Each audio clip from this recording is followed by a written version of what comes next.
tried. In our churches that day, there was a new note of hope. The combined weight of Allied arms was crushing Nazi Germany under the wall of its own fortress Europe.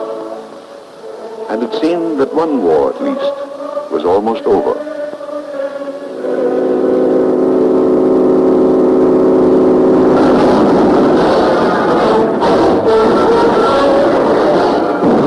But half a world away, off the Pacific island of Okinawa, Easter Sunday was D-Day to the soldiers and Marines of the 10th Army. Okinawa was only 400 miles from Japan, and waiting to defend it, we knew would be 100,000 Japanese soldiers. But more than that, there would be almost 500,000 civilians who might well become the biggest moral and military responsibility yet encountered in the Pacific. So, voted with the assault troops were special civil affairs teams, 840 officers and men of the Army, Navy, and Marine Corps, whose job it would be to collect all civilians, establish military government over them, and prevent their interfering with our operation. Marines of the 3rd Amphibious Corps made their landing comparatively unopposed. The Japanese had pulled their old trick of giving us a beachhead while they withdrew to prepared inland positions. The civil affairs teams got to work as soon as their waves hit the beach. Their military mission was to secure the civilian population of Okinawa. Driven brutally from their homes by the Japanese, the people literally came out of the ground. A few at first, then whole families, communities. They'd been living for weeks in caves and burrows. They were starving and sick, dazed and shocked from exposure and bombardment and fear. Fear of us, for they believed that their men would be murdered and their women turned over to our troops, that their children and their aged would be shipped to San Francisco to be ground up into dog meat. So they had been told by the Japanese army. And at first they had believed it. But somehow they heard of the fair treatment received by the first few who knew better or feared less. When they discovered that our civil affairs units were not designed for rape, torture, or slaughter, so many gave themselves up that by D-Day +3, we had over 6,000 in custody in the Marine Corps area alone, and 6 days later, 31,000. Military government had started to function with the finding of the first civilian. Its highly specialized personnel was first concerned with getting the Okinawans safely out of the Japanese perimeter and preventing them from confusing the fire and advance of our expanding beachhead.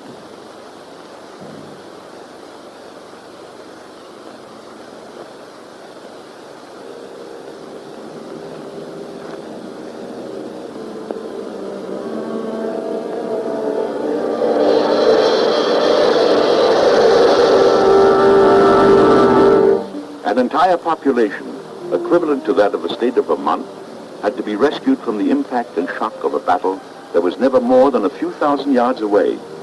At first, there was no way of knowing how many of these people were yet uncollected. It was known, however, that over 100,000 of the younger and healthier men had been evacuated to Japan just prior to our invasion. It was also known that most of the younger Okinawan women had been forced to accompany the Japanese garrison when it withdrew to the hills. This girl refused to go with them.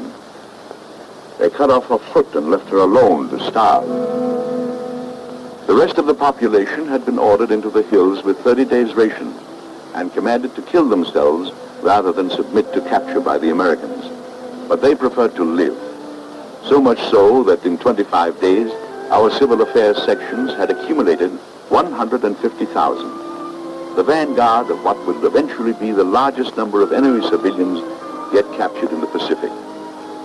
Civil affairs encouraged the people to bring as much extra food and clothing as they could salvage. For while we were prepared to meet all cases of distress, their capture did not automatically make them American citizens, as some believed. And we did not make the landing for the purpose of philanthropy. The Okinawans are of a mixed and mysterious racial origin, and although they are legally Japanese nationals, they displayed no surface hostility. Nevertheless, one woman was caught with hand grenades concealed under her dress, and some were found smuggling food to bypass Japanese soldiers.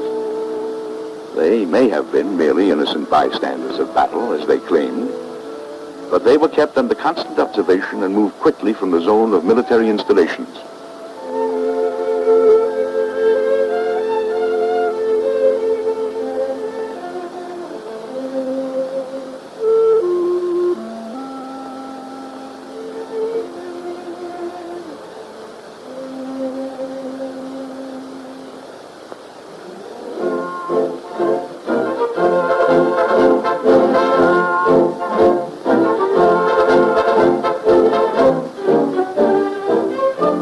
Central collection stations, interrogation facilities were established. Here, intelligence personnel from civil affairs screened all adult Okinawans for military information. Means of identification was issued to ensure safe conduct within prescribed zones to those who were considered reliable. But civilian clothes might be a convenient disguise for Japanese soldiers assigned to espionage, sabotage, or assassination behind our lines. Civil affairs had to be watchful, for military security is the primary purpose of military government. That and humanity is the basis of our beachhead law. For both these reasons, public health had to be safeguarded. Army and Navy doctors were quick to search out and isolate any contagious disease that might menace our troops with epidemic. For many, this was the first medical treatment they had ever received, for the Japanese had maintained only 3 doctors for every 10,000 Okinawans. In our country, the ratio is 40 for 10,000.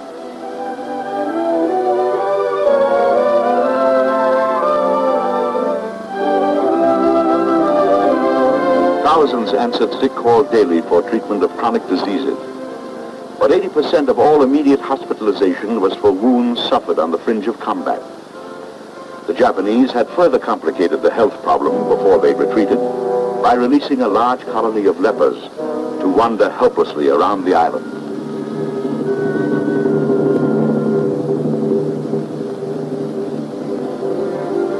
From the collection centers, the civil population was evacuated to villages where they would not hinder our military movement. Here, at morning muster, all able-bodied men reported to the civil affairs officer in charge for daily instructions and assignments. They were organized into groups with leaders appointed from among themselves, and under our supervision, they helped to govern themselves. They kept daily census, reported their sick, distributed their own food, and aided in the allotment of housing. Their headmen explained and helped enforce our proclamations, such as this one forbidding loitering near military installations. They were not being pampered, but in return for a little dignity, they relieved us of many of the minor problems of nursemaiding over 300,000 civilians. Invaluable aid was offered by a handful of professional people, teachers, doctors, and nurses, like these girls, some of whom had lived in Hawaii. They knew and respected Americans and voluntarily guided their people toward understanding and cooperation. Law is inseparable from order, and to maintain order, all government buildings were sealed by proclamation, impounding for examination all documents which might be of value to our intelligence section. In these buildings were village records and tax rolls, which would aid in restoring confiscated property when military expediency would permit, so that no man could say he was denied justice by his new government.